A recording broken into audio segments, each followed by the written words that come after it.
पाणी पीनो छानने और गुरु करनो जानने। जिस व्यक्ति को जब आप गुरु धारण करते हैं तो पहले उसका आप परीक्षण करें। आपको जान के हैरानी होगी कि भारत इस समय विश्व का सबसे बड़ा एक्सपोर्टर कंट्री है, वो कंट्री जहां पर गायों के लिए सभी संतों ने अपना जीवन बलिदान किया। ऋषियों ने ही शस्त्र विद्या सिखाई है, तो आज कहीं न कहीं ऐसे ऋषि परंपरा की आवश्यकता है। अगर आप सरकारी डाटा खोल के देखते हैं तो सरकार ने करोड़ों अरबों रुपया गौशालाओं को, गौ भक्तों को, गौ संस्थाओं को दिया है। क्या वो सही लग नहीं रहा? और अगर नहीं लग रहा तो दोषी कौन? आम आदमी जो ऑरेंज कपड़े के पास आ रहा है उसको तो ये पता नहीं चल रहा ना कि कौन अखाड़े से है, कौन बगैर दीक्षा के है। मुसलमान जो 500-400 साल भारत में राज कर पाए, उसका एक ही कारण था, चरित्र हनन। उन्होंने हमारी बहन बेटियों का अपहरण किया, इससे पर्दा प्रथा प्रारंभ हुई और उन्होंने उनसे शादियां करके क्रोध संतान पैदा करी, जिससे आज ये दुखदायी हो रहा है भारत के लिए। कबीर एक ऐसे ऋषि थे जो बनारस काशी में रहते थे, जिनको हिंदू और मुसलमान दोनों लोग मानते थे। आज बहुत से क्षेत्रों में ऐसे जल अपवित्र हो गया कि वहाँ के वृक्ष भी अपवित्र हो गए। हरिओम नमः शिवाय जी। आज हमारे साथ हैं अखाड़ा परिषद के अध्यक्ष श्री रविंदरपुरी जी, और जो महानिर्वाणी अखाड़े के सचिव भी हैं।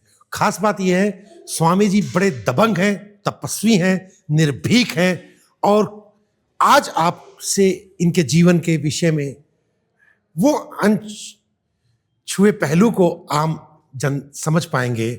आज भारत के अंदर लगभग 72 करोड़ युवक और युवतियां हैं जो एक लाइन के ऊपर हैं।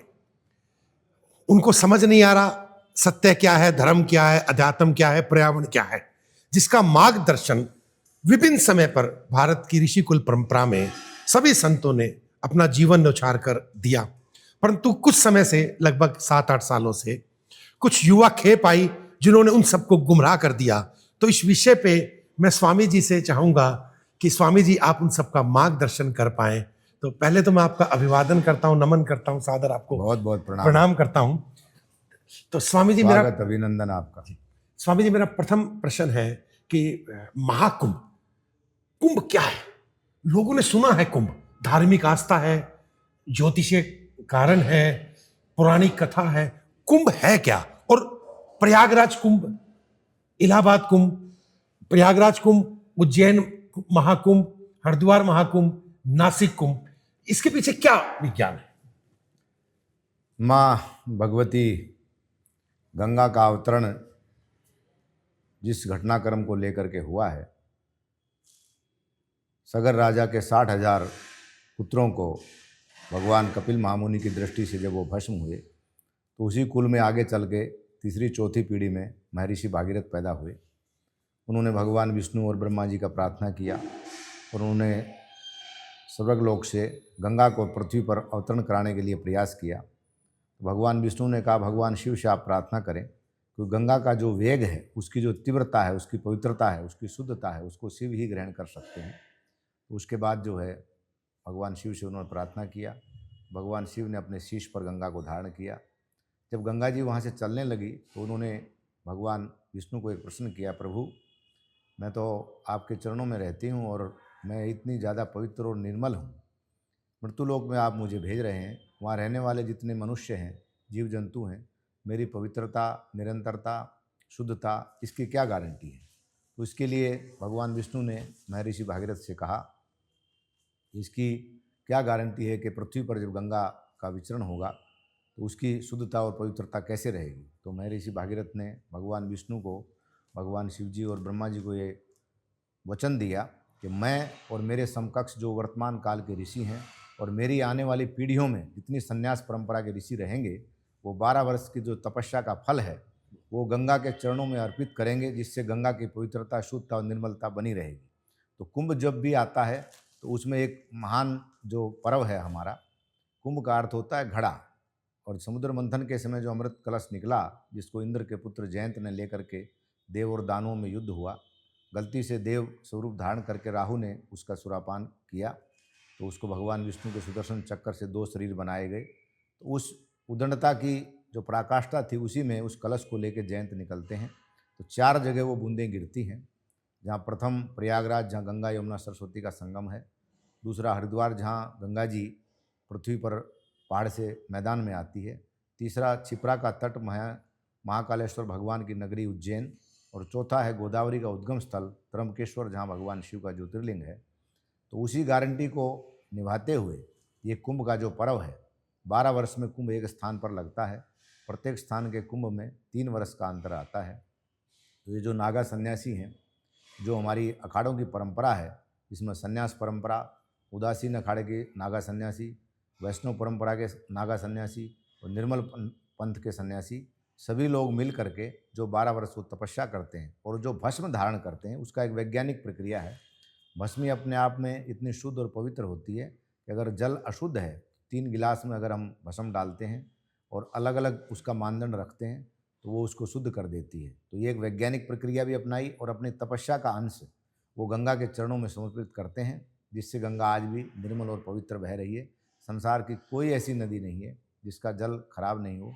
गंगा जल में कभी कीटाणु नहीं पड़ते, वो खराब नहीं होता। वो संतों की तपस्या का जो फल है, संसार को पवित्र करती है गंगा, और गंगा को पवित्र करते हैं सन्यासी। भगवान शंकर के सिर पर गंगा बहती है और सन्यासी के चरणों में गंगा बहती है। ये वचन महर्षि भागीरथ ने भगवान विष्णु को दिया और उसके बाद गंगा का अवतरण हुआ। और ये जो कुंभ पर्व है, समय काल परिस्थिति के अनुसार राजाओं के द्वारा आयोजित होता था। भारत में बहुत समय, लगभग 350 साल के करीब मुस्लिम आक्रांताओं का शासन रहा। समय समय पर कुंभ में बाधा डालने की चेष्टा हुई। नागा सन्यासियों ने युद्ध लड़े और उसको निर्बाध गति से आज भी कायम रखा। उसके बाद अंग्रेज़ों का शासन आया, उन्होंने भारत में धार्मिक परंपराओं को कभी भी व्यवधान नहीं डाला, बल्कि व्यवस्था किया। तो ये अपने आप में एक अलौकिक और दिव्य पर्व आता है। महर्षि भागीरथ का जो वचन था, उसका पालन आज भी सन्यासी कर रहे हैं और उसी को निर्वहन करते हुए वर्तमान समय में 2025 में प्रयागराज की पवित्र भूमि पर कुंभ लगने जा रहा है, जो 12 वर्ष के बाद आ रहा है। इस कुंभ का एक विशेष बात ये रहता है कि जिस दिन सूर्य चंद्रमा दोनों मकर राशि में स्थित हों और वृषभ राशि में जब बृहस्पति होता है, तब प्रयाग में कुंभ आता है। तो ये संयोग 29 जनवरी को मौनी अमावस्या के दिन बन रहा है। इसलिए ये बहुत बड़ा पर्व है जिसमें करोड़ों की संख्या में भक्त आते हैं। कुंभ अपने आप में एक मंथन है। राजाओं के काल से भी राष्ट्र की समस्याओं का चिंतन, पर्यावरण की सुरक्षा, चरित्र का निर्माण, धर्म के आधार पर राज्य की व्यवस्था हो, राजाओं को निर्देशन, ये सब प्रकार का मंथन कुंभ में होता है। प्राचीन काल में भी होता था, आज भी होता है। आज चूँकि दुनिया में अत्यधिक राष्ट्रों में लोकतंत्र की व्यवस्था है, तो अखाड़ों में भी एक डेमोक्रेटिक सिस्टम, लोकतांत्रिक व्यवस्था है, इसलिए वो अखाड़ों की व्यवस्था चल रही है। तो जितने भी गुप्त प्रकट ऋषि महर्षि कंदराओं में, गुफाओं में, भारत के विभिन्न भागों में, आज चूँकि दुनिया एक राष्ट्र बन गई है, संसाधन इतने ज़्यादा हो गए हैं वायुयान के द्वारा, संपूर्ण विश्व में सनातन धर्म को मानने वाले ऋषि परंपरा के साधु रहते हैं। और स्वामी सहजानंद सरस्वती जी का ये जो प्रयास है, ये अपने आप में एक बहुत ही अलौकिक और दिव्य है। क्योंकि कुंभ में जो कार्य हम करेंगे, इसमें सर्वप्रथम गंगा के तट पर, और ये एक ऐसा अलौकिक दिव्य पर्व है जो गंगा जी के अंदर कुंभ का मेला लगता है। गंगा स्वयं उस पानी को समेट लेती है। उसके बाद जैसे कुंभ पूर्ण होता है, बरसात प्रारंभ होती है और वापस गंगा अपना तट ले लेती है। ये एक ही कुंभ ऐसा है पूरे भारत में जो गंगा के, यमुना और सरस्वती के पावन तट पर लगता है। तो कुंभ अपने आप में एक ऐसा आयोजन है जिसमें भौतिकता की चकाचौंध आज बढ़ गई है। जो हमारे देश के नवयुवक और युवतियाँ हैं, उनको इससे शिक्षा लेनी चाहिए। हम सब ऋषियों की संस्कृति में पैदा हुए हैं। ऋषि परंपरा में 4 चीज़ें जो प्रत्येक जीव मात्र में है, आहार, निद्रा, भय और मैथुन, वो सब हम करते हैं। लेकिन मनुष्य में 2 चीज़ें ज़्यादा बनाई गई हैं, बुद्धि और विद्या। बुद्धि एक पशु में भी है, वो प्रजनन के द्वारा युवा अवस्था में उसी माँ से संतान पैदा कर लेता है, क्योंकि इसलिए उसको पाश्विक कहा गया। मनुष्य ऐसा नहीं कर सकता है। इसलिए मनुष्य की बुद्धि, और उसमें भी ऋषि परंपरा, हमारे ऋषियों ने इस पर बड़ा शोध किया है और शास्त्रों और पुराणों में इसका उल्लेख आता है। जिस दिन कुंभ का दिव्य महापर्व होता है, उस दिन की प्रातःकाल की जो ब्रह्म वेला होती है, उसमें देवता भी स्वयं स्नान करने आते हैं। इतने करोड़ों लोगों की संख्या में एक जगह जब लोग स्नान करते हैं तो पानी प्रदूषित हो जाना चाहिए। इसका एक साइंटिफिक कारण जो है, हम लोगों ने जो अध्यात्म में अनुभव किया है, 2010 के कुंभ में DRDO के साइंटिस्ट और नासा के एक पूरी टीम यहाँ हरिद्वार में आई थी। जिस दिन कुंभ का पर्व था, उस दिन गंगाजल का परीक्षण किया। 4 दिन लगातार गंगाजल का अलग अलग सैंपल लिया गया। लेकिन जिस दिन कुंभ का पर्व था, उस दिन ऑक्सीजन की मात्रा 20 गुना गंगाजल में ज़्यादा थी। इससे ये प्रमाणित होता है कि देवताओं का निवास गंगा के साथ में रहता है, और ऋषियों का जो तप है, संतों की जो श्रद्धा है, भावना और भक्तों का जो भाव है, माताएं, बहनें, परिवार सहित लोग आकर के कुंभ में स्नान करते हैं, वो श्रद्धा भक्ति का जो फल है गंगा में समर्पित करते हैं। इससे गंगा की जो पवित्रता और बढ़ती है और ये वैज्ञानिक रूप से प्रमाणित हुआ है। इसलिए आज के समय में मेरा इतना ही कहना है कि जितने भी ऋषियों के आश्रम हैं, भारत की प्राचीन परंपरा रही है, आश्रम, मठ, मंदिर, अखाड़े जहाँ भी हैं, सबसे बड़ा पर्यावरण का संरक्षण अगर कोई है तो वो है साधु, क्योंकि वो जंगल में निवास करता है। जहाँ भी वो नगर में भी निवास करता है तो उस आश्रम में वो जंगल का स्वरूप बनाता है। पीपल, नीम, वट वृक्ष, तुलसी, केला, ये जो हमारे यहाँ पूजा का विधान बताया गया पेड़ों का, भगवान ने स्वयं गीता में कहा है, अश्वस्त्र वृक्षाणाम देव ऋषि नाम जनार्दः। संसार के सारे वृक्षों में मैं पीपल हूँ। और अभी ये पिछले 2 साल पहले कोरोना की महामारी आई वैश्विक रूप से, जिसमें लोग जाके पीपल के पास बैठते थे, तो पीपल एक ऐसा वृक्ष है संसार में जो 24 घंटे ऑक्सीजन देता है। तो ऋषियों ने बड़ा शोध किया है, इसलिए उसकी पूजा का विधान बनाया गया। माताएं बहनें वहाँ दीपक जलाएं, उसकी रक्षा करें। मूल भाव एक ही था उसमें, पर्यावरण का संरक्षण। और धर्म के जितने बड़े आयोजन होते हैं उसमें पर्यावरण का ध्यान रखा जाता है। आज भी बहुत से ऋषि, महर्षि जो संत हैं, विश्व के अनेकों देशों में यात्राएं करते हैं, वो पर्यावरण का संदेश दे रहे हैं। आज हमने अग्नि, जल, पृथ्वी, वायु और आकाश, 5 तत्व से जो सृष्टि का निर्माण हुआ है, 4 तत्वों को कहीं न कहीं हम प्रदूषित करने में लगे हुए हैं।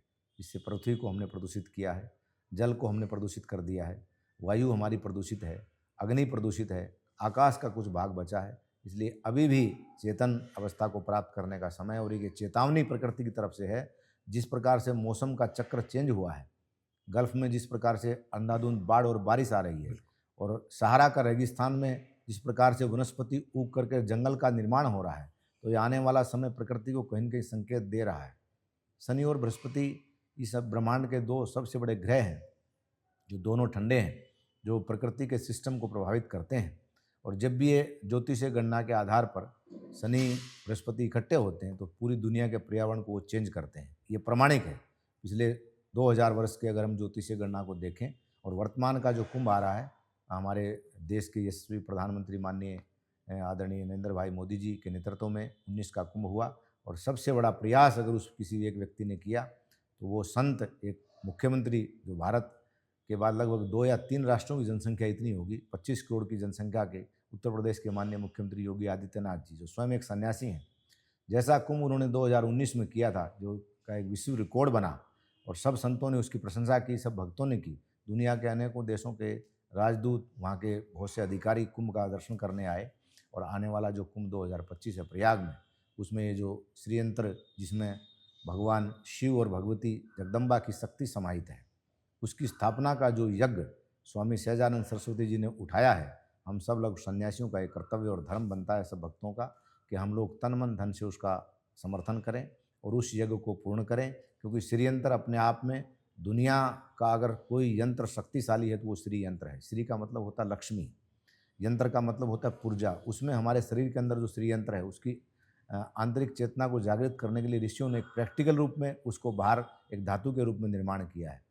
पिछले 7-8 वर्ष पहले अमेरिका की एक बहुत बड़ी झील, जिसमें पानी सूख गया था, जिसमें लगभग 1 किलोमीटर वर्गाकार का श्रीयंत्र का निर्मित ढांचा निकला है। इससे ये प्रमाणित होता है कि दुनिया के हर कोने में सनातन धर्मावलंबियों की सत्ता और ऋषियों का निवास रहा है। वहाँ के जो मूल निवासी हैं, रेड इंडियन, इंडियाना जो स्टेट है, वो कहीं न कहीं ये प्रदर्शित करता है। महाभारत में भी उसका उल्लेख आता है कि अर्जुन की जो शादी थी नागवंशी राजाओं के यहाँ हुई, वो वही क्षेत्र है। तो आज पूरी दुनिया किसी न किसी रूप से आतंकित है, जिसमें गौ हत्या, जीव हत्या पर्यावरण को सबसे ज़्यादा प्रदूषित कर रही है। उस पर कहीं न कहीं रोक लगनी चाहिए। और सर्वप्रथम हमको स्वतः ही जो चमड़े से बने हुए पदार्थ हैं, उसका सेवन करने से हम जब स्वयं बचेंगे, उसका प्रचार प्रसार हम करेंगे। जिस जिस क्षेत्र में ज़्यादा जीव हत्या हो रही है, बलि हो रही है, वहाँ आज सारा पूरा अशांत है। दुनिया में जितने युद्ध हो रहे हैं, उस युद्ध का मूल कारण यही है। भारत क्योंकि इसलिए अधिकांश भाग शांत है कि भारत के 70-80% लोग शाकाहारी हैं।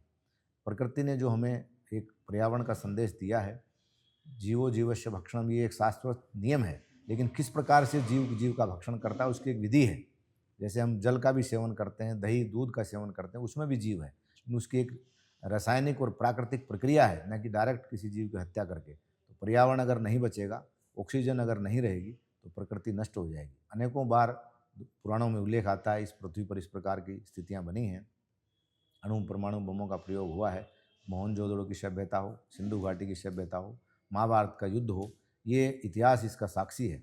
तो आज सबसे पहले हमारे अंदर जो मानसिक युद्ध चल रहा है, सतोगुण रजोगुण तमोगुण की जो प्रवृत्ति हमारी चेंज हो रही है, उसको हमको कहीं न कहीं रजोगुण से सतोगुण की तरफ ले जाना चाहिए, जिससे हम अपने आसपास के सारे सिस्टम को, जिस प्रकार अभी वर्तमान में एक दीपावली का पर्व हमारे यहाँ प्रतिवर्ष मनाया जाता है, जिसमें पटाखा बारूद का कहीं भी शास्त्रों में उल्लेख नहीं आता है। और मैं भारत सरकार से, राज्य सरकारों से भी आग्रह करूँगा कि अगले वर्ष से संपूर्ण रूप से पटाखा और बारूद के जो पदार्थ बनते हैं उस पर, उसकी प्रोडक्शन पर प्रतिबंध लगना चाहिए, क्योंकि सबसे अत्यधिक प्रदूषण उत्तर भारत में होता है और दक्षिण भारत में पटाखों का निर्माण होता है। हमारे यहाँ दीप प्रज्वलन, दीपावली का मतलब होता है कि हम लक्ष्मी का आह्वान करें, क्योंकि संसार की जो सबसे बड़ी अधिष्ठात्री देवी है, श्री जो है, वो स्वयं लक्ष्मी है। उसका जो रूप है वो 4 जो रात्रि साल में आती हैं, एक कालरात्रि दुर्गाष्टमी, महारात्रि बोला जाता है दीपावली की रात्रि, और एक आती है महाशिवरात्रि, दूसरी आती है सबसे बड़ी रात्रि होली की रात्रि, जो तंत्र साधना के लिए, मंत्र साधना के लिए, पूजा के लिए सर्वश्रेष्ठ होती है। तो उसी अंधेरे से प्रकाश की ओर ले जाने वाले पर्व का नाम ही दीपावली है। उसी में एक कड़ी आगे जुड़ती है, त्रेता युग में भगवान राम जब विजय प्राप्त करके अयोध्या आए तो नगरवासियों ने पूरे संपूर्ण नगर की सजावट किया, घी के और तेल के दीपक जलाए। तो हमको दीपक जलाने चाहिए, जोत से जोत अगर हम जलाएंगे, क्योंकि दीपक की ज्योति जो है वो पर्यावरण को शुद्ध करती है। जैसे हम संध्या काल में, प्रातः काल में आरती करते हैं और अपने हाथों का स्पर्श करके अपने चेहरे पर लगाते हैं, तो एक वैज्ञानिक प्रक्रिया है। दिन भर के जो नेगेटिव कीटाणु हमारे हाथों में हैं वो उस अग्नि से नष्ट होते हैं और हमारे श्वास के द्वारा प्रवेश ना करें। इसका कोरोना काल में अनुभव हुआ है। तो ऋषियों ने जो परंपरा बनाई है नित्य प्रति हवन यज्ञ करना, माताएं बहनें भोजन बनाती थी पहले, तो उसमें सर्वप्रथम 1 गिलास घी, गुड़, थोड़ा सा रोटी वो हवन करती थी, जिससे किचन जो था, हमारा रसोई घर है, उसका पर्यावरण शुद्ध रहता था। तो पहले हम अपने अंदर के पर्यावरण को शुद्ध करें। कायिक, मानसिक और वाचिक भाव से जो हमारे विचार हैं उसमें कहीं न कहीं प्रदूषण है, उस प्रदूषण को हम समाप्त करेंगे तो हम पर्यावरण की रक्षा कर पाएंगे।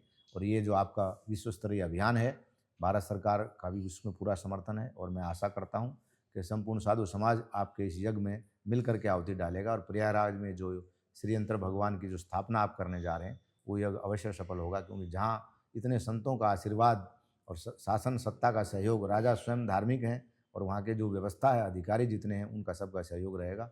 मुझे आशा है इस यज्ञ में आप सफल होंगे, आपकी यश कीर्ति बढ़े। इसके लिए बहुत बहुत शुभकामना आपको। धन्यवाद। स्वामी जी, महामृत्युंजय जो है, महामृत्युंजय देव है, भगवान शिव के स्वरूप है। मैं चाहूंगा महामृत्युंजय के विषय में आप थोड़ा सा। भगवान शिव के द्वारा ही महामृत्युंजय जिसको हम कहते हैं, महामृत्युंजय शब्द का अर्थ है जिसने मृत्यु को जीत लिया हो। महर्षि मर्कंड के पुत्र थे मार्कंडे, उनकी आयु थी 9 वर्ष। उनकी माता ने नारद जी को और महर्षि पाराशर को उनकी जन्म कुंडली दिखाया। तो ज्योतिष के सबसे बड़े ज्ञाता आज के समय में जिसको हम मानते हैं, महर्षि भृगु और पाराशर को ही मानते हैं। तो महर्षि पाराशर ने नारद जी को कहा कि इस बच्चे की आयु 9 वर्ष है, इसका कोई उपाय आप बता सकते हैं, क्योंकि आप स्वयं विष्णु का अंश हैं। तो माता को कहा नारद जी ने, बच्चे की आयु 9 वर्ष है, मैं 3 वर्ष इसको बढ़ा देता हूँ। 12 वर्ष की आयु जब हुई तो जैसे ही यमराज आया तो महर्षि मर्कंड जो थे वो शिव भक्त थे। तो उन्होंने बाल्यकाल से ही मार्कंडे को एक शिक्षा दी कि तुमको नित्य प्रति भगवान शिव का अभिषेक करना है। तो उन्होंने जा कर के रोज़ शिव का अभिषेक करते थे। वो जैसे शिव का अभिषेक शुरू हुआ और मृत्यु नज़दीक आई, यमराज स्वयं पधारे। यमराज ने उसका आह्वान किया द्वार से कि आप बाहर आइए मार्कंडे, आपके समय पूरा हो गया इस शरीर का। उसने कहा मैं अभी भगवान शिव का पूजन कर रहा हूँ। उसमें श्रीयंत्र की उन्होंने स्थापना, जो शिव ने आध्यात्मिक रूप से उसको जो ज्ञान दिया था नारद को, और नारद जी के द्वारा ही महामृत्युंजय मंत्र जिसको हम जप करते हैं, जिसको गुरु मंत्र हम कहते हैं, ओम त्र्यंबकम यजामहे, वो प्रथम जो है महर्षि मार्कंडे को दिया गया था। उसका उन्होंने जप किया और 3 बार ऐसा घटना हुआ तो उन्होंने कहा यमराज ने कि मैं 25 घटनाक्रम जो घट रहा है उसमें 25 गुना तुम्हारा तेज है, मुझे द्वार के आगे बढ़ने नहीं दे रहा है, और मैं काल हूँ और काल को रोकना असंभव है, इसलिए मुझे ऐसा हठ ना पकड़ना पड़े मार्कंडे कि मैं अपने इस काल पास का उपयोग करूँ आपके इस निर्मल शरीर पर, क्योंकि बालक थे वो। जैसे जैसे वो समय आगे बढ़ता गया, समय पूरा हो गया, तो उसने कहा मैं 2-2.5 साल अपनी तरफ से तुमको और दे सकता हूँ, और ऐसा समय बढ़ाने की चेष्टा की। महर्षि मार्कंडे ने कहा मुझे आपके रहमोकरम की कोई आवश्यकता नहीं, मेरे गुरु ने मुझे महामृत्युंजय जो मंत्र दिया है उसका मैं जप करता हूँ, संसार की कोई ताकत मुझे मृत्यु के नज़दीक नहीं ले जा सकती, मेरा इष्ट महादेव है और मैं उसकी पूजा को छोड़ नहीं सकता था। अंत समय जब यमराज को क्रोध हुआ, उन्होंने जैसे ही पास का प्रयोग किया, महर्षि मार्कंडेय ने शिवलिंग को अपने आगोश में लिया और लिपट के जलेरी पे सिर रख के भगवान का जप शुरू किया। जैसे उन्होंने पास को फेंका और भगवान शिव प्रकट हुए। भगवान शिव ने कहा, तुम कौन हो? उसने कहा, मैं यमराज हूँ।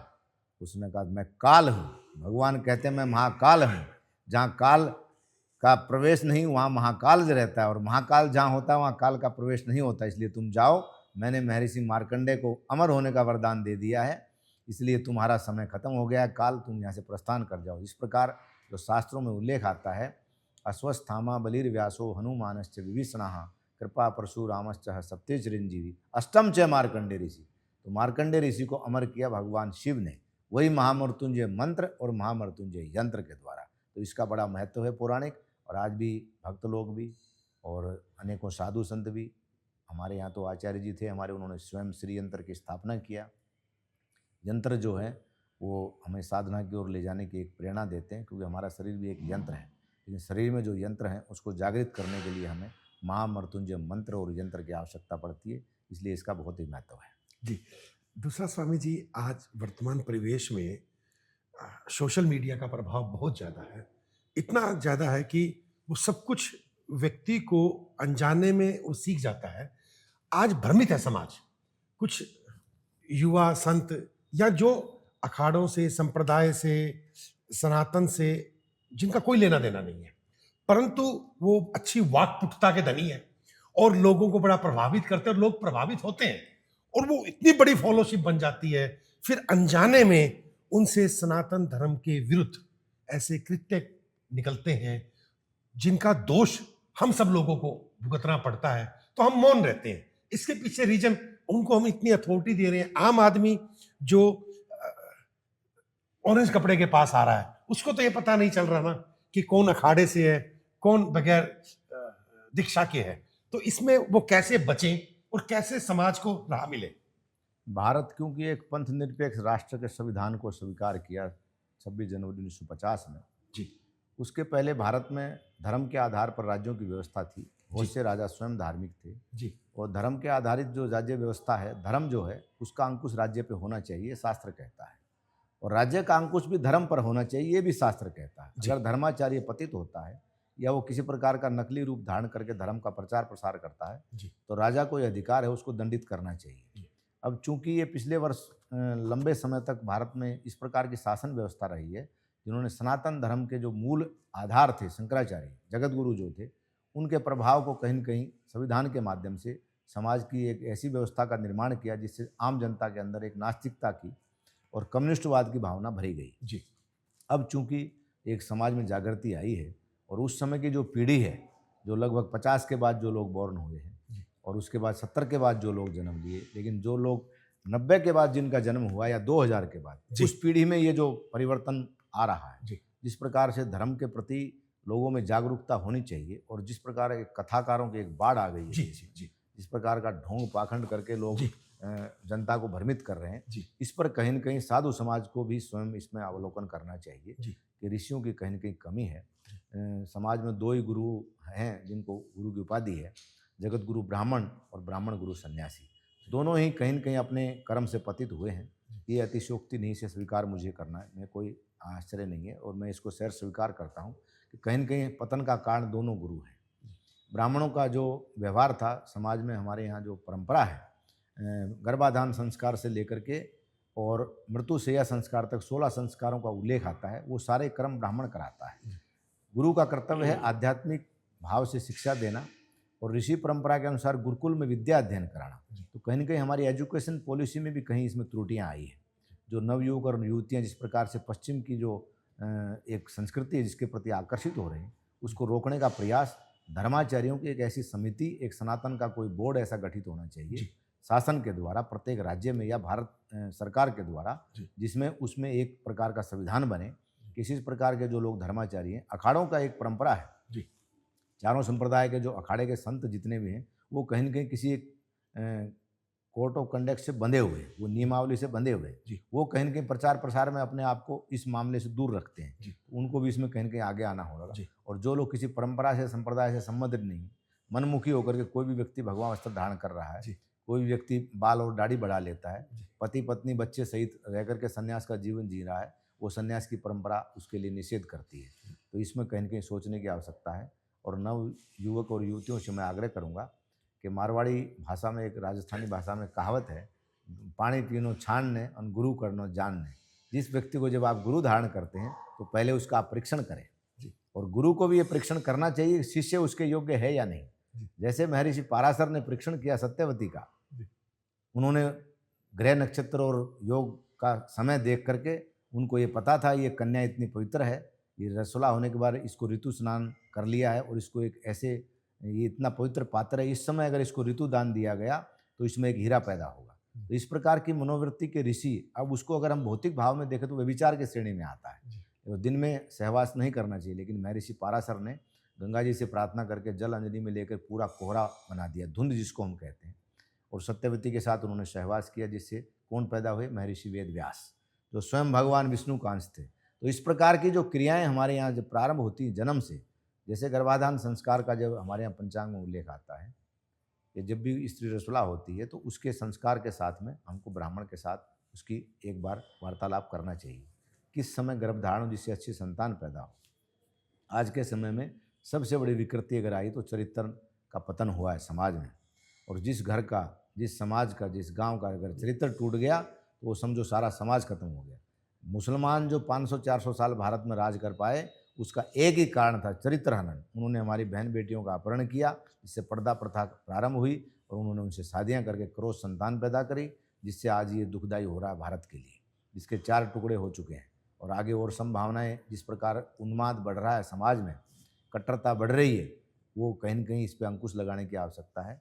तो धर्माचार्यों से भी मेरा आग्रह है कि आप जो है समय समय पर इस पर मंथन करें, और जो हमारे समाज के लोग कहीं कहीं भटक गए हैं वो हमारे भाई हैं, अगर वो दिग्भ्रमित होकर के किसी इस प्रकार की शिक्षा समाज को दे रहे हैं जिससे समाज का नुकसान हो रहा है, उनको प्रेम से, सात्विकता से हम ज्ञान की और तंत्र की शिक्षा के माध्यम से, शास्त्रों के शास्त्रार्थ के माध्यम से उनको समझाएं और प्रयास करें कि वो अच्छा मार्गदर्शन समाज को दें।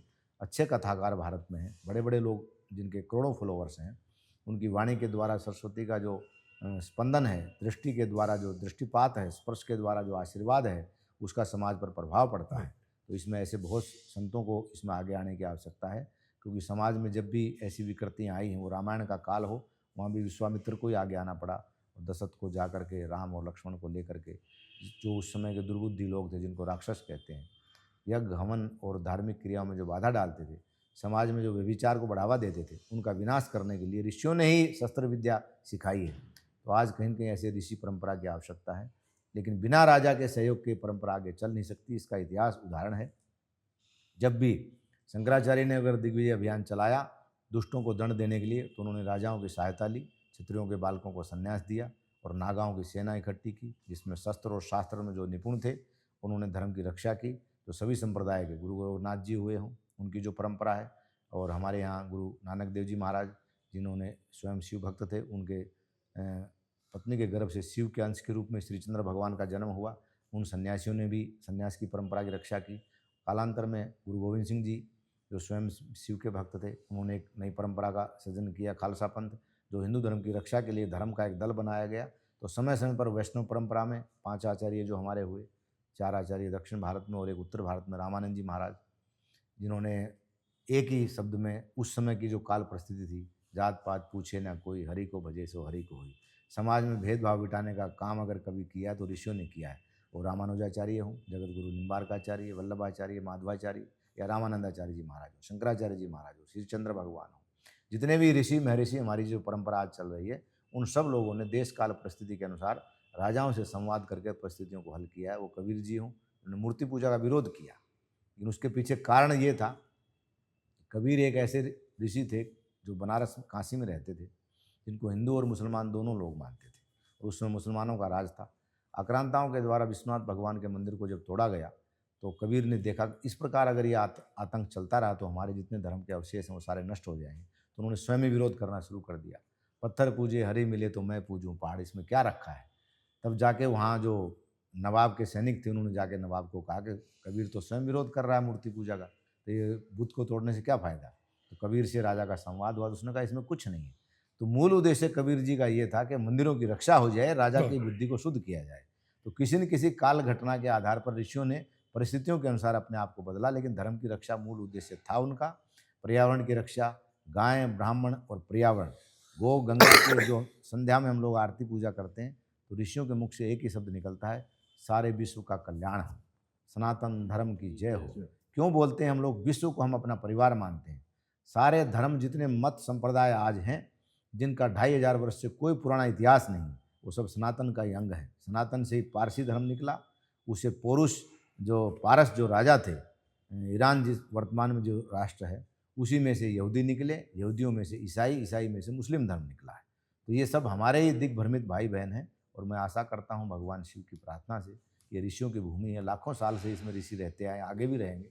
दुर्बुद्धि और राक्षस प्रवृत्ति के लोग हमेशा रहे, सतयुग में भी रहे, त्रेता में भी रहे, द्वापर में भी और कलयुग में भी। अगर बुराई नहीं होगी तो अच्छाई की हम पहचान नहीं कर सकते, जिसको होना भी आवश्यक है। मनुष्य को सचेत करने के लिए अंधेरा भी आवश्यक है, लेकिन जीवन को जागृत करने के लिए सूर्य की उष्मा भी आवश्यक है। इसलिए सूर्य जब तक रहेगा, सनातन रहेगा, ना ये कभी नष्ट हुआ है ना होगा। जी महाराज जी, बचपन से ही आप में साधु बनने की लालसा थी, या किसी ने कहा मैं इसको ले लूं? ये एक व्यक्तिगत जीवन का एक ऐसा प्रश्न है जी। बाल्यकाल से ही माता पिता के द्वारा जी। सन्यासियों को समर्पण किया गया, और उसी में दोनों शिक्षाएं, जो वैदिक परंपरा की शिक्षा और आधुनिक जो हमारी शिक्षा है, उसका मैंने अध्ययन किया। भारत के विभिन्न राज्यों का मैंने भ्रमण किया, विदेश भ्रमण भी किया। उसके बाद हमारी जो सन्यास की परंपरा है, उसका एक बाल्यकाल से लेकर और वर्तमान जो कार्यभार है मेरा, संस्थाओं की जो कार्य प्रणाली है, लोकतांत्रिक व्यवस्था के अनुसार भारत के अनेकों राज्यों में रहने का अवसर मिला, अनेकों संतों का, उच्च कोटि के महापुरुषों का आशीर्वाद, उनकी सेवा करने का अवसर मिला। तो सन्यास की जो मूल अवधारणा है वो है आज के समय में पुरुषार्थ और परमार्थ, जो हमारे इस भौतिक शरीर से होना चाहिए। कायिक, मानसिक और वाचिक भाव से किसी भी जीव मात्र का हम अहित ना करें, यही एक सन्यासी की सच्ची पहचान है। आत्म कल्याण के साथ समाज का निर्माण, चरित्र का निर्माण, समाज में धर्म का उपदेश देना, यही हमारा कर्तव्य और धर्म होना चाहिए, और उसी का कहीं न कहीं पालन करने की मैं कोशिश कर रहा हूँ। भगवान शिव की कृपा से निरंतर ये यात्रा चल रही है, और आप सब संतों के आशीर्वाद से आगे भी चलते रहेगी। महाराज जी, जब आप यात्रा के प्रवास पे थे, कोई ऐसा दृश्य जो आज तक भी ना भूला जाता हो? ऐसी बहुत सी घटनाएं हुई हैं यात्रा में, जैसे कन्याकुमारी से ले कश्मीर तक मैंने भारत का भ्रमण किया है। बिना लक्ष्मी के भी भ्रमण किया है, मतलब पैसा नहीं था आपके पास? बिल्कुल नहीं, और लक्ष्मी सहित भी भ्रमण किया है, वायुयान से भी किया, पैदल भी किया, और जो भारत के वर्तमान के यात्रा के साधन हैं, जिसमें रेलवे है, बस है, टैक्सीज हैं, उसमें भी भ्रमण किया। तो संत के जीवन में अनेकों अनुभव होते हैं। मैं ऋषि गोरखनाथ जी महाराज ने जब भर्तृहरि को वैराग्य के लिए प्रेरित किया और उनको संन्यास दिया, तो एक ही शब्द उन्होंने कहा था कि 12 वर्ष संन्यास लेने के बाद भर्तृहरि भ्रमण करना आवश्यक है, जिसमें आपको मान और अपमान सहन करने की क्षमता प्राप्त होगी, भूख प्यास सहन करने की क्षमता प्राप्त होगी। देश देशांतर में 12 कोस के बाद भाषा बदल जाती है, पानी बदल जाता है, लोगों का रहन सहन बदलता है। उस सब चीज़ों का अनुभव करने के लिए योगी का भ्रमण आवश्यक है। इसलिए बैठो पूरा और घूमो सूरा, ये संत की कहावत है। सूरवीर होकर भ्रमण करो, और जब आप पूर्ण हो जाओ हर प्रकार के ज्ञान से, संतों के आशीर्वाद से, गुरु की कृपा से, तब आप आश्रम का निर्माण करें, या जो आश्रम परंपरा है उसका संचालन करें, ताकि समाज को धर्म का उपदेश दें। उसी प्रक्रिया के तहत हम सब लोगों को अखाड़ों में एक ट्रेनिंग होती है, उसमें सब प्रकार की जो व्यवस्था है वो आज भी चल रही है और आगे भी चलती रहेगी। तो कन्याकुमारी में क्या हुआ था महाराज जी? कन्याकुमारी का मैंने अनुभव ये किया कि हम लोग एक रात्रि वहाँ निवास किए, और विवेकानंद जी महाराज ने जो रॉक मेमोरियल उनका बना हुआ है, जहाँ माता ने कन्या के रूप में उन्हें दर्शन दिए थे, और एक घटना का उल्लेख आता है उसमें, क्योंकि तोतापुर जी महाराज हमारी संस्था से संबंधित थे, जिनकी परंपरा रामकृष्ण परमहंस जी और परमहंस किसी से विवेकानंद जी महाराज जी, उनको जो है एक नाविक जो था वो पैसा लेकर के, और वो वहाँ से समुद्र से कन्याकुमारी का जो टापू है वहाँ तक यात्रा करा रहा था लोगों को। उसमें एक ऋषि आए जिन्होंने तंत्र की साधना के द्वारा वायु मार्ग से चलने की और जल पे चलने की क्षमता प्राप्त कर रखी थी। उन्होंने अपने झोली में से खड़ाव निकाली और खड़ाव पहन के उस समुद्र पे चल के और टापू पे पहुंच गए। विवेकानंद जी 5 दिन से वहाँ वेट कर रहे थे, उनको विदेश जाना था, तो माता का आशीर्वाद उनको मिल नहीं रहा था। जब वो ऋषि वापस आए तो विवेकानंद जी ने उनको एक प्रश्न किया कि ये सिद्धि प्राप्त करने में आपको कितने समय लगा? तो उन्होंने कहा महाराज मुझे 21 साल लगे। बोले 21 साल आपने जीवन का व्यर्थ गंवाया, जी। ये 21 साल साधना में लगा करके पुरुषार्थ और परमार्थ जीव मात्र के कल्याण में आप लगा दें अच्छा होता है। ये काम 2 रुपये में 1 रुपये में एक नाविक करवा रहा है, तो इसके लिए आपको क्या आवश्यकता है? जी। तो वो अनुभव का मैंने अनुभूति वहाँ कन्याकुमारी के मंदिर में भी किया। जी। और वहाँ ध्यान जो केंद्र बना हुआ है साधना का, 1 घंटा लगभग 1.5 घंटा हम वहाँ रहे, आधे घंटे की वहाँ परमिशन है। और हम लोग जब गए थे तो कोई विदेश के नेवी के अध्यक्ष वहाँ आए हुए थे, तो मिलिट्री के अधिकारी काफ़ी थे वहाँ। और हमारे यहाँ जालंधर के एक सरदार जी थे जो मिलिट्री के अधिकारी थे, उन लोगों से हमारा संवाद हुआ। तो वो स्वयं हमारे को उस नेवी की जो छोटी बोट थी उसमें लेके गए और सारी व्यवस्था उन्होंने करा। तो ये एक चमत्कार था, एक अनजान जगह पर जहाँ कोई व्यक्ति हमें नहीं जानता है, लेकिन वो माता भगवती की ही कृपा थी और विवेकानंद जी के उस आध्यात्मिक अनुभव की जो भूमि थी उसका दर्शन हुआ। तो मैं ये मानता हूँ कि भगवान सर्वत्र सर्वव्यापक है, जिस भाव से उसको आप जहाँ ध्यान करेंगे। तिरुपति बालाजी में एक अलौकिक अनुभव हुआ जी। जहाँ लोगों को मंदिर में जाने की परमिशन नहीं है, जी। तो हम लोग 3 रात्रि वहाँ निवास किए। जो मठ है वहाँ जी। प्राचीन समय में वो सन्यासी यानी वैष्णव परंपरा के महात्माओं का ही था। पहले प्रयागदास जी महाराज थे, 1948-49 में उन्होंने एक ट्रस्ट बनाया।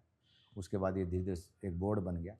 जो हाथीराम बाबा थे, रामदास जी महाराज वैष्णव परंपरा के, जिनको 54 में भगवान विष्णु के साथ वो चौपड़ खेलते थे, तो वो भगवान उनसे पैसा लेते रहे, खेलते रहे, जुए में हारते रहे। उनका नाम था हाथीराम। हाथी के तरह शरीर बड़ा था इसलिए लोग हाथीराम बोलते थे, नाम था उनका रामदास। तो उसी परंपरा को भगवान विष्णु आज भी निभा करें, इसलिए वहाँ इतनी लक्ष्मी की बरसात हो रही है। तो मेरे मन में एक जिज्ञासा हुई, ये वशिष्ठ जी की तपोभूमि है, तिरुमला पर्वत जो है वहाँ महर्षि वशिष्ठ ने तपस्या किया है और भगवान कपिल महामुनि जी ने तपस्या किया है। नीचे पर्वत के नीचे एक कुंड है जहाँ प्राचीन जलधारा है, जहाँ कपिलेश्वर महादेव प्राकृतिक शिवलिंग है, जहाँ कपिल भगवान को शिव का साक्षात्कार हुआ था। तो वो ऐसे ऋषियों की तपोभूमि है, तो कोई न कोई ऐसा आध्यात्मिक कारण जरूर होगा और टेक्निकल रूप से कोई न कोई ऋषियों ने ऐसी चीज़ यहाँ स्थापित किया होगा। तो मैंने उन पंडित जी से आग्रह किया, तो उन्होंने कहा वस्त्र उतार दीजिए और गर्भगृह में आपको प्रवेश की अनुमति हम देते हैं, जो शायद असंभव था। जी। मैं गर्भगृह में अंदर प्रवेश किया, 8 मिनट लगभग मैं वहाँ रहा और भगवान के विग्रह का मैंने नीचे से ऊपर तक अवलोकन किया। भगवान के मुकुट के ऊपर श्रीयंत्र की स्थापना किया हुआ किसी योगी के द्वारा, बस वही आध्यात्मिक शक्ति का वहाँ पुंज है। जिस प्रकार से श्रीनाथ जी में नाथद्वारा में भगवान कृष्ण के पैर के नीचे श्रीयंत्र स्थापित है, तो यंत्र में अपने आप में एक बड़ी शक्ति है। तो बस वही एक अलौकिक अनुभव था। कुछ ऐसे जीवन के अनुभव हैं अलौकिक जिसको हम अपनी वाणी के द्वारा और संवाद के द्वारा बखान नहीं कर सकते, वो सबका ही प्रैक्टिकल अनुभव होता है। तो अनेकों ऐसे अनुभव गंगा के किनारे, प्रयागराज में, कश्मीर में, हिमाचल में, राजस्थान में, मध्य प्रदेश में, अनेकों राज्यों में जो देवस्थानों की यात्रा हुई, जीवन के बहुत से ऐसे क्षण आए। एक समय ऐसा भी आया कि 5 पैसे का सिक्का मेरे पास था और अखबार बिछा के मैं स्टेशन पे सोया। और एक समय ऐसा भी आया मैं राजमहल में स्वर्ण पात्रों में मैंने भोजन किया। तो आई मौज फकीर की दिया झोपड़ा फूंक। तो ये कहा भरतरी जी को गोरखनाथ ने कि समभाव में जब रहोगे आप भ्रमण करने के बाद तो समभाव आएगा। तो आज भी हम उसी परिस्थिति में रहते हैं। लक्ष्मी के प्रति हमारा मोह, भौतिक पदार्थों के प्रति भोगने की इच्छा नहीं हो, वही त्याग है। जिस प्रकार से जीवन यापन करने के लिए भौतिक जीवन की जो आवश्यकताएं हैं उसको उस आवश्यकता के रूप में हम प्रयोग करें, तब हम सन्यासी हैं। पदार्थ की प्राप्ति हो रही है और उसमें अगर भाव नहीं है भोग का, तभी हम त्यागी हैं। अगर पदार्थ प्राप्त नहीं हो रहा तो अपने आप ही हम त्यागी हैं। तो सच्चा त्याग वही है, तो सामने अगर पदार्थ है और भाव जागृत नहीं हो, वही त्याग है।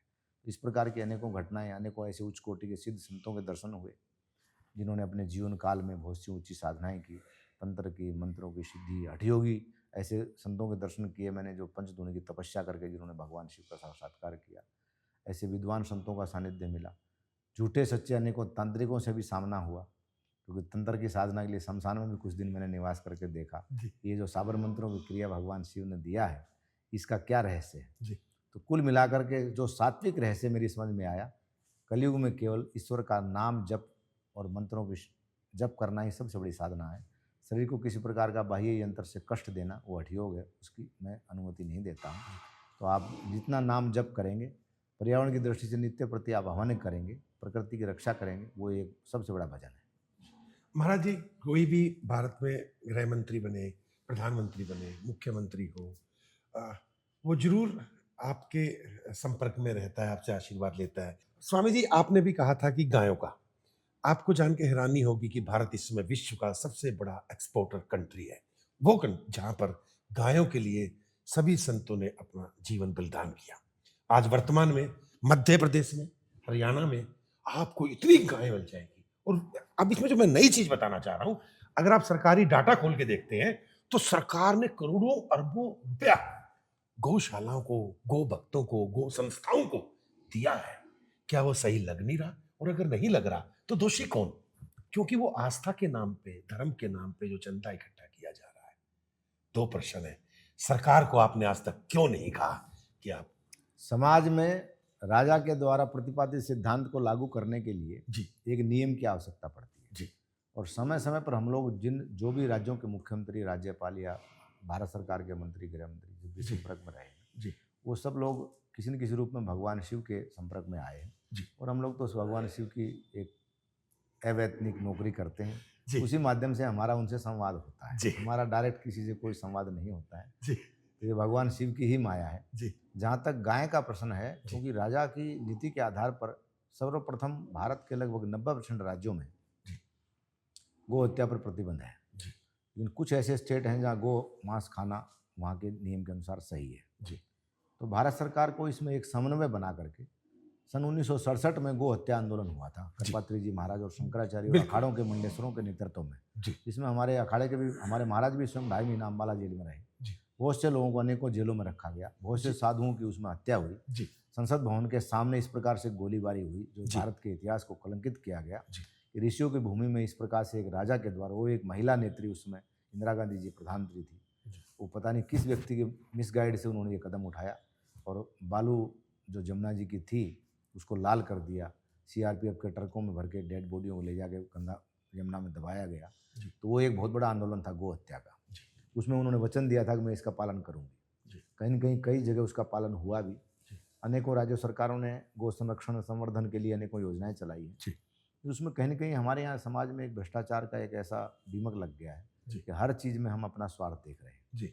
गो पालन के लिए जब तक हम प्रत्येक व्यक्ति को प्रेरित नहीं करेंगे, जब तक हम अपने घर में गाय नहीं पालेंगे, जिस प्रकार हम अपनी कन्या का, अपने पुत्र का मोह के द्वारा पालन पोषण करते हैं, उसी प्रकार गौ माता का पालन पोषण जब तक हम नहीं करेंगे तब तक गाय की सुरक्षा होना बहुत मुश्किल है। क्योंकि भारत जिस प्रकार से आधुनिकता की दौड़ में आगे बढ़ रहा है, जिस प्रकार शहरीकरण हो रहा है देश का, इससे सारा पर्यावरण प्रदूषित हो रहा है। अब शहरों में गाय रखने की जगह नहीं है। दूसरी बात, गायों को लोग शहरों में ले जाके छोड़ रहे हैं, चौराहे पे प्लास्टिक खा रही हैं, उसकी दुर्दशा हो रही है।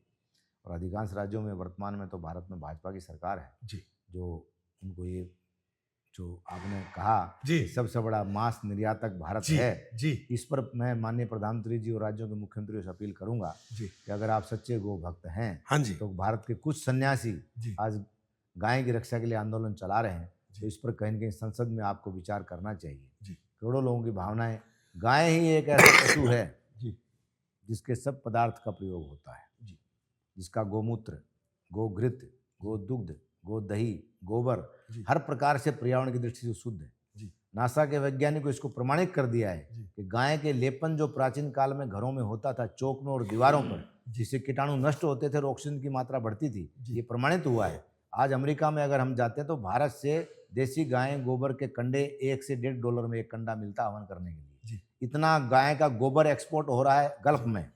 तो क्यों ना हम गाय के दूसरे पदार्थों को एक्सपोर्ट करें मांस की बजाय, गोदुग्ध को हम बढ़ाएं, गोधन को हम बढ़ाएंगे। खेत में कहते हैं जब नंदी के पैर अगर पड़ते हैं तो भूमि पवित्र हो जाती है। यंत्रों के द्वारा खेती होती है। जनसंख्या देश की इतनी ज़्यादा है कि सब जगह बैलों से खेती करना संभव भी नहीं है, इसलिए ट्रैक्टर की आवश्यकता है और आवश्यकता आविष्कार की जननी है। फिर भी मैं ये मानता हूँ कि शासन अगर चाहे, समाज पूरा उसके साथ में, साधु समाज खड़ा रहे। बहुत से महात्मा आज भारत में बड़ी बड़ी गौशालाएं चला रहे हैं, जिसमें पथमेड़ा एक गौशाला राजस्थान में, जिसमें 1.5 से 2 लाख गायें। हमारे हरिद्वार में भी कई बड़ी बड़ी गौशालाएं हैं। जिन महात्माओं के पास 1 इंच जमीन नहीं, वो भी आश्रमों में गायें पाल रहे हैं। एक गाय का खर्चा 500-700 रुपये रोज का पड़ता है। बहुत से राज्यों में सरकार पैसा दे रही है, 90 रुपये, 60 रुपये, 30 रुपया। गोचर भूमि पर जो अतिक्रमण हो रहा है, सरकार को उसको सबसे पहले रोकना चाहिए। उसको रिजर्व भूमि घोषित करके जितने भी अतिक्रमण उसको हटाना चाहिए। और जो इस प्रकार के आवारा पशु घूम रहे हैं, जो गोधन के रूप में नंदी हैं, उनको ले जा करके उसमें रखना चाहिए। तो ये व्यवस्था 1 साल 2 साल में ठीक हो सकती है अगर राजा की नीयत, नीति और नियत को लागू करने का नियम अगर सही है तो इसमें कोई भी कार्य संभव, संकल्प शक्ति चाहिए महाराज जी। कोई ऐसा कार्य नहीं समाज में जो संभव को हम असंभव को संभव नहीं कर सकें। तो ये हो सकता है, लेकिन इसमें राजा की संकल्प की शक्ति, तो आप मेन बात इसमें गाय के प्रति श्रद्धा होनी जी चाहिए। जी हम स्वयं अगर जब तक गाय को माता के रूप में नहीं मानेंगे, जिसमें 33 करोड़ देवता निवास करते हैं, जी। जिसके स्पर्श से ही बीपी ठीक हो जाता है। जी गौशाला में 2 चक्कर लगाते हैं। कोरोना काल में मैंने देखा हमारे यहाँ महात्मा 2-4 कोरोना से ग्रसित हुए, दिन में 5 घंटे गौशाला में व्यतीत करते थे, बिना दवाई के ठीक हो गए। जी तो गाय के द्वारा छोड़ी हुई एक स्पर्श, उसकी आंखों की दृष्टि, उसकी पूंछ के बाल का स्पर्श भी अगर शरीर में हो गया तो हमारा शरीर की अनेकों प्रकार की बीमारियां दूर होती हैं। इसलिए गायें संसार में इस चीज़ को आज अमेरिका ने भी माना है, जहाँ बहुत ज़्यादा गोमांस लोग खाते हैं।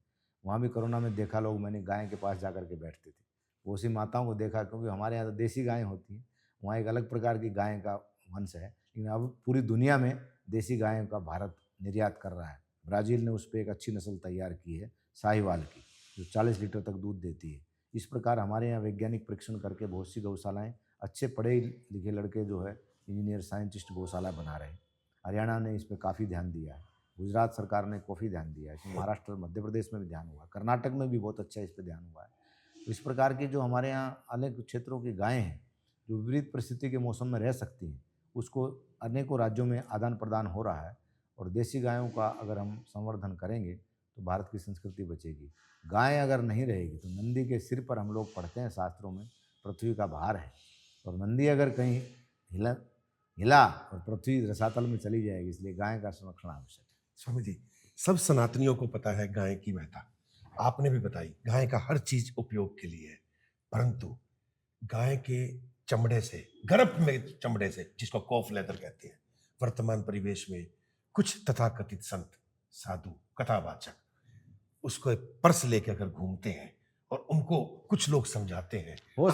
हो सकता है इसमें उनको उस चीज़ का उस समय मालूम नहीं हो, लेकिन जब अगर उनको इसकी मालूम पड़ता है कि ये चीज़ गाय के मांस से बना, उसका परित्याग उनको करना चाहिए। जी जो व्यासपीठ पर बैठ करके धर्म का उपदेश देते हैं, जी उनका जीवन स्वयं का पहले उस व्यासपीठ पर बैठने लायक धर्म के आचरण और व्यवहार उनके व्यक्तिगत जीवन में भी होना चाहिए। एक आचार्य का गुण क्या है? वो आचरण और व्यवहार में पवित्र होना चाहिए। तो क्या अखाड़ा कभी इसी तरह का अखाड़ा नियम समय बनाएगा? समय पर इस प्रकार के मार्गदर्शन, इस प्रकार का निर्देश, जी ऐसे जो कथाकार या कुछ लोग इस प्रकार का व्यवहार आचरण समाज में करते हैं, जी जो हमारे यहाँ जो दंड का कठोर एक विधान है, उसका हम लोग पालन करवाते हैं। जी और कई बार ऐसी घटनाएं समाज में घटी हैं, लोगों ने क्षमा मांगी है, जी उनके ऊपर अखाड़ों ने कार्रवाई भी किया है, जी और आगे भी इसकी संभावनाएं जाने के लिए मूल जो भाव वही आएगा। जी साधु समाज की जो जनसंख्या है भारत में 140 करोड़, उसमें साधुओं की संख्या बिल्कुल बहुत ही माइनस से माइनस, जिसको अल्पसंख्यक कहते हैं, माइनर अल्पसंख्यक में है। लेकिन एक संत का समाज के ऊपर करोड़ों लोगों पर प्रभाव है। तो इसमें सबसे बड़ी समाज में एकजुटता की आवश्यकता है। जितने भी संप्रदाय के संत हैं, समय समय पर मंथन करके उसमें एकरूपता होनी चाहिए। हम अपने अहंकार और अपने पद को पीछे रख करके और समाज के जो भौतिक जीवन की जो समस्याएं हैं उस पर चिंतन करें, राजा को प्रेरित करें, ना कि हम राजाओं की चमचागिरी करें, ना कि वहाँ हाजिरी लगाएं। क्योंकि आज के समय में बहुत परिस्थितियां बदल गई हैं। जो हमारे यहाँ संपर्क में नेता और राजनेता अधिकारी आते हैं, वो हमारी रोज की दिनचर्या को देख के प्रभावित नहीं हो पाते हैं। तो कहीं न कहीं हमारे अंदर पूजा पाठ, तपस्या और अध्यात्म की कमी है, जिससे हमारी भावनाओं से वो प्रभावित नहीं होते। तो हमको कहीं न कहीं हमारे नैतिक जीवन में भी, हमारे व्यवहार में भी, हमारी कार्य पद्धति में भी जो कर्म हम करते हैं उसमें हमारे पारदर्शिता होनी चाहिए। कोई ऐसा कर्म ना करें जिससे राजा से हमको डरना पड़े, क्योंकि धर्म अगर राज्य से डरेगा तो धर्म नष्ट होगा। राज्य को धर्म से डरना चाहिए, लेकिन धर्माधिकारी अगर गलत काम करता है तो राजा को यह अधिकार है शास्त्र सम्मत, उसको दंड देना चाहिए। जिस प्रकार से भारत की न्याय परंपरा में दंड का विधान है, वही दंड परंपरा प्रत्येक नागरिक के माध्यम से धर्माचार्य पर लागू होती है। इस प्रकार का जो लोग आचरण व्यवहार करते हैं, राजा को उसके ऊपर दंड का विधान है, पुलिस को उसके ऊपर कार्रवाई करनी चाहिए। धर्माचार्यों को समय समय पर इस पर मंथन करना आवश्यक है। स्वामी जी, प्रयागराज कुंभ में वर्ल्ड क्लाइमेट चेंज फाउंडेशन पर्यावरण के द्वारा जो मुहिम शुरू किए हुए हैं, सभी संतों को आपके द्वारा क्या निर्देश है? पर्यावरण से संबंधित जितने लोग विश्व के भाई बहन इस चैनल के माध्यम से सुन रहे हैं, सबसे मेरा आह्वान है कि समय निकाल करके आप भी इस पर्यावरण के यज्ञ में अपनी आहुति दे करके प्रयागराज पधारें। और आपका ये सुंदर प्रयास है। पर्यावरण जब तक नहीं बचेगा, आज गंगा की शुद्धि का जो अभियान कांग्रेस के शासनकाल में राजीव गांधी जी ने प्रारंभ किया था, किन्हीं कारणों से वो आगे नहीं बढ़ा। लेकिन माननीय मोदी जी जब से आए हैं, नमामि गंगे परियोजना का जो उन्होंने प्रारंभ किया, कहीं न कहीं हमने गंगा को स्वच्छ करने में बहुत कुछ सफलता पाई, लेकिन बहुत कुछ करना शेष है। इसके लिए जन जागरूकता की आवश्यकता है। गंगा के किनारे 45 करोड़ लोग रहते हैं, उनकी जीविका चलती है। तो पर्यावरण अगर शुद्ध रहेगा, जल शुद्ध रहेगा तो वृक्ष भी शुद्ध होंगे। आज बहुत से क्षेत्रों में ऐसे जल अपवित्र हो गया है कि वहाँ के वृक्ष भी अपवित्र हो गए। तो इसलिए सर्वप्रथम जल और पृथ्वी 2 तत्वों को शुद्ध करना आवश्यक है। तो जितने पर्यावरणविद भाई बहन, साइंटिस्ट, वैज्ञानिक, डॉक्टर, संत जिस भी क्षेत्र में वो काम करते हैं, अपने घर में जो पर्यावरण को शुद्ध रखेंगे, मानसिक पर्यावरण, विचारों का पर्यावरण, उसको शुद्ध करना सबसे पहले आवश्यक है। तो ये जो यज्ञ आपने प्रारंभ किया है महाकुंभ की इस पावन बेला पर, मैं सभी अखाड़ों की तरफ से आप सभी पर्यावरण के प्रेमी सज्जनों को, बांधव बंधुओं को, माताओं बहनों को आमंत्रित करता हूँ कि आप कायिक रूप से अगर उपस्थित ना हों तो दूरदर्शन के माध्यम से अपने आप को जरूर जोड़ें, क्योंकि टेक्नोलॉजी ने आज इतना विकास कर लिया है कि जो संजय की दृष्टि थी महाभारत में, वैसी दृष्टि आज मनुष्य के हाथ में आ गई है। कहीं भी हम जाकर के किसी व्यक्ति से तात्कालिक संवाद कर सकते हैं। मोबाइल के माध्यम से, फेसबुक के माध्यम से जुड़ करके भी आप इस यज्ञ में आहुति डाल सकते हैं। जिस भी क्षेत्र में आप रहें, पर्यावरण की रक्षा करें। इन्हीं शुभकामनाओं के साथ आपके इस फाउंडेशन को मेरी तरफ से, भगवान शिव की तरफ से बहुत बहुत शुभकामनाएं, बहुत बहुत बधाई।